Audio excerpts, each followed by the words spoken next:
Bayan, nakita mo ba yan? Dalawang grinder. Papakita ko sa inyo ha. Papakita ko sa inyo yung dalawang grinder ha. Magkaiba yan kabayan ng size sa cutting dish. Magkaiba yan. So, ano ko lagay ko muna yan. Para meron kayong idea. Kung pupunta kayo ng abroad, karamihan kasi kabayan, lalo na sa Middle East, no? Shout out dyan sa mga may mga ganito na galing sa Middle East yung mga gamit. Doon sila bumili ng mga grinder na ganito. So, meron akong mga idea lang kabayan ha. Idea lang dito.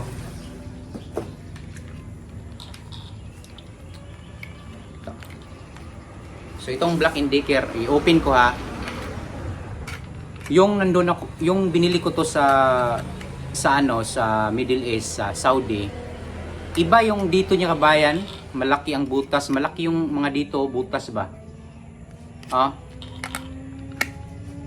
So pag nandito ka na sa Pilipinas, mayroon naman daw nabibili na ganito, pero pahirapan kabayan kasi nga naglibot ako, medyo nahirapan akong bumili ng ganito. Meron naman siguro pero mahirap. Pero kung nandito ka sa probinsya, katulad sa akin sa probinsya, mas lalo kang mahirapan kasi hindi ka talaga makabili ng ganito. Pupunta ka pa ng city.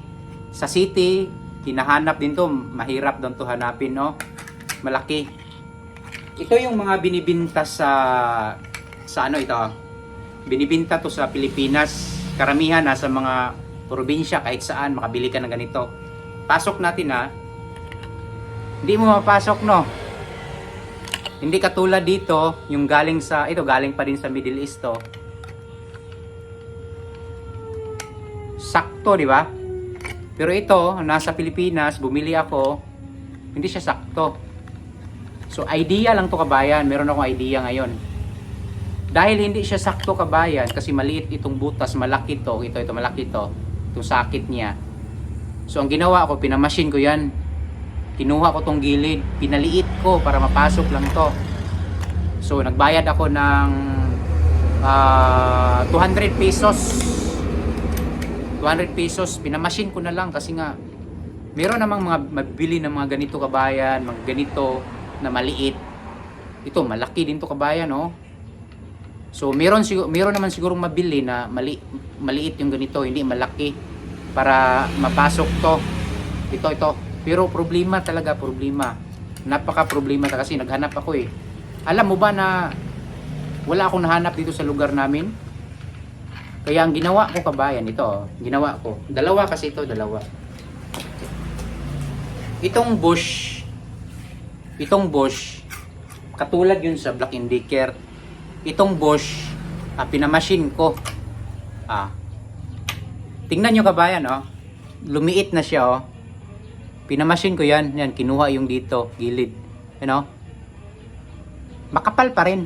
Kinuha yung gilid, palibot, pero makapal pa rin, oh. Makita nyo, makapal pa naman. So ngayon, sakto na to. Sakto na tong maliit. Ngayon, yung malaki, maluwang na yun. So ito man yung mga binibili natin dito sa Pilipinas na marami sa hardware na maliliit.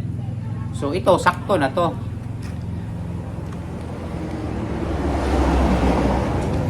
Dan sakto na. So pwede ko na to magamit. Pwede ko na to magamit. Yan. Pag may trabaho ako, pwede ko na to magamit kasi napamachine ko na to. Pero meron nang nabibili ng mga ganito, itong sakit niya. Pero mahirap nga, yun sabi ko.